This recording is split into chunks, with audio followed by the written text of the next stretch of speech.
this is Amy from Restoring Venus, and I am coming to you today trying out a video blog, so we'll see how this goes.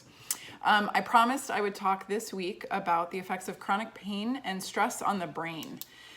The reason I felt like that was really important to talk about was because while I was going through my own experience with chronic pain, I experienced things like brain fog. Like, I didn't even know what that was at the time, but I definitely had it. I'd forget where I put things. Somebody would tell me something and I couldn't remember. I can remember my then husband asking me simple questions like, what would you like for dinner? And I would literally break down into tears because I couldn't come up with an answer. And that was so unusual for me. I was such a dynamic, knew what I want kind of person before the pain became really, really chronic, that being unable to answer these questions really upset me. I mean, I'd heard of pregnancy brain, and I definitely had that and couldn't remember where I put anything. But my chronic pain brain seemed to be the same. I constantly felt a need to fight. There was something inside of me that often made me angry at the dog, at my kids, at myself, at the waste basket next to me. And I would feel this need to fight. I felt like nobody was really talking about those things in the places where I was hanging out as a pain patient. We were talking a lot about the pain in our butt and the pain in our hip and how hard it was to sleep and what kind of mattress should we get and what kind of cushions are you sitting on and how are you driving? What kind of car do you own? How do you make the seat fit? But all of these emotional things that were going on made me feel like maybe there was something else wrong, like a systemic problem. Like maybe I had lupus or rheumatoid arthritis or chronic fatigue syndrome. And I took this deep dive into all of these other medical problems. And it turns out I didn't have any of those. I just had pain. Crazy, right? Pain affects your brain. It affects your body. It affects your life. It affects your view of yourself. But there are studies that show chronic pain and chronic stress affect the brain, like the actual gray matter up here. Away from the tissues that hurt, this thing changes. How crazy is that? So in trying to understand how persistent pain can burden the brain and cause issues with decision making, because I think that was one of my most frustrating symptoms of being in chronic pain, was the inability to make clear decisions, which really became a problem when the pain got so bad that I was being told I needed to do something permanent.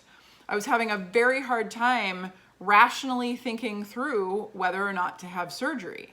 So that inability to make decisions or feel like I could make strong decisions really came into play, especially around that point, because my pain was at its highest, my stress was at its highest, and I had to make the most important medical decision I had made up until that point.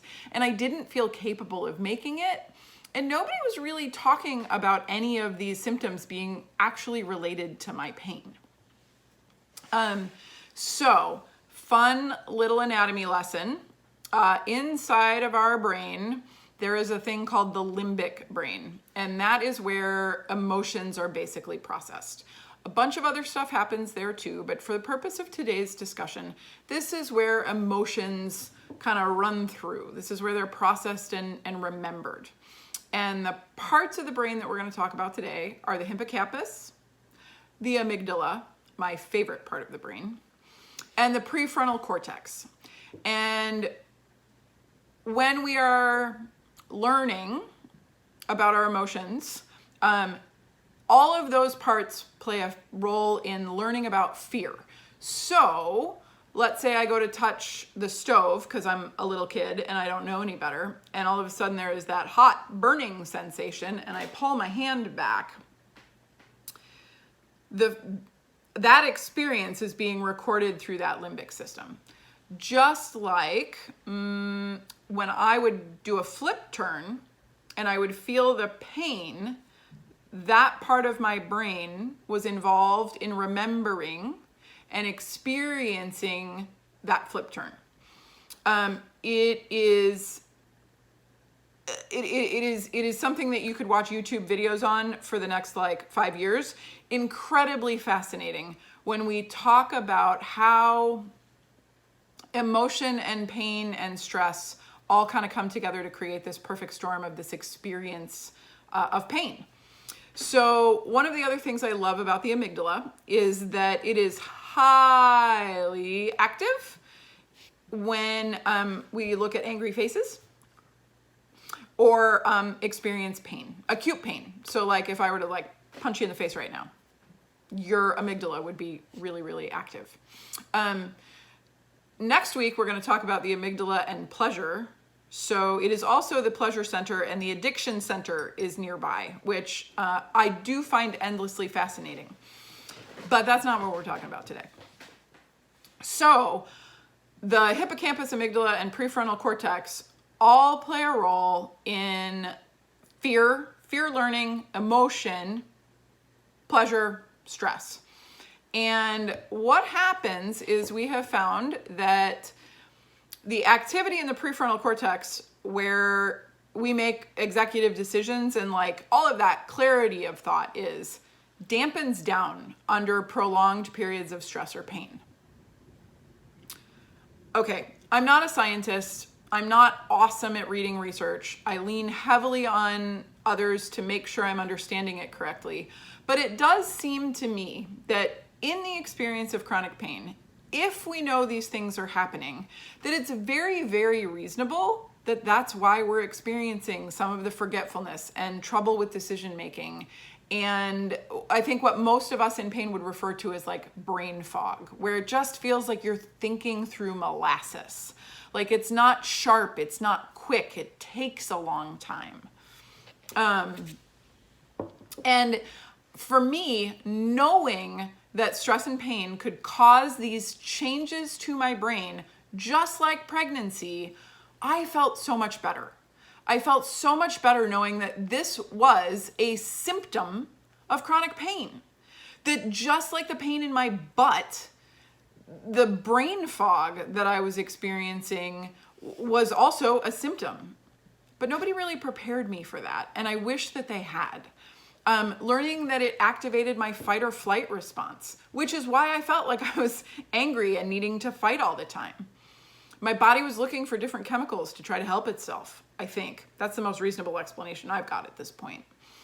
But if pain is a threat to our beings, tissue and or emotional being, existential being, sense of self, then it makes sense that we set some of those systems off. Sorry, I'm still working on my coffee. So it makes sense that those parts aren't working quite as well with everything that we've learned from research. I think one of the other things is, oftentimes we patients talk about these tests coming back that show our inflammatory markers are up, but then we get the MRIs and the x-rays back and nobody can find anything wrong, and everybody goes, I don't know what it is. Well, you know what? Stress causes a pro-inflammatory state in the body. Yeah, think about that for a second. So being under stress from worrying about your living situation, your relationship with your spouse, your relationship with your children, your relationship with your parents, your relationship with yourself, a rough working condition, finances, you name it. Being under stress creates a system in our body that is pro-inflammatory, means we are more likely to have inflammation. Did you also know that feeling or perceiving yourself as lonely is a pro-inflammatory state? I think back to those years that I felt so isolated, even though I was living in a house full of people. No wonder my inflammation markers were up, even though my tissue wasn't damaged anymore. I was under an insane load of stress from not feeling like I knew who I was, from not knowing what to do next, from being stressed out that I was doing everything I was told by my medical professionals, but I still wasn't getting any better. That's a lot of stress. Not to mention the stress between my then husband, my perception of myself as a mom, my perception of myself as a person of worth, not knowing where I fit in the world anymore because all I was this big ball of pain. So those are all things that cause pro-inflammatory states. So it doesn't say that they actually cause inflammation, but they create an environment where that's much more likely. And I think the last thing I read in the papers that I read last week that was so fascinating to me is that our brains change with other people's stress.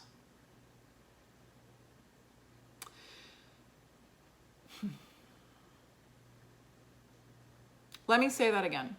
Our brains change under other people's stress. So if your spouse is stressed about your pain or their job or their family or something going on in their life and you're around that, your brain is also changing. It's amazing to me that these seemingly emotional feelings of stress or pain or frustration, I don't know, these things that we feel stressed. You can't take a test and say, oh yeah, I have stress. It's an experience that you feel, but it causes physiological changes in your brain, in your cells, like in you. So when you are examining these ideas about pain not just being tissue, please, please hear me say things like this today. This is not a non-chemical, non-physiological experience. Stress, grief, sorrow, pleasure, joy, they have chemicals inside of our body that's associated with them. They change how we respond to different physical threats. So stress, can it up your pain? You betcha. Can it make it hard to think? Absolutely. Can it increase your fight or flight response, which is also a chemical cascade? It absolutely can. So while you are pondering your pain or the pain of your patients, consider their stress levels. Consider your stress level and the stress level of people around you. I've got some blog posts on dealing with stress, a 28-day journal, a fantastic glitter jar that you can sit and watch and meditate or just watch the glitter fall. I'll post those in this blog post. But I want you to know you're not crazy. You haven't lost your mind. You're simply experiencing stress and pain. It's normal, but let's get you some help. So if you need some help solving your pain problem, you've been through therapy, you've been to all the doctors, and you can't figure out what to do next, why don't you book a consult with me and let's see what we can do. I'm pretty certain we can get you on the road to healing and away from this stress. Have a great day, and I'll see you next week.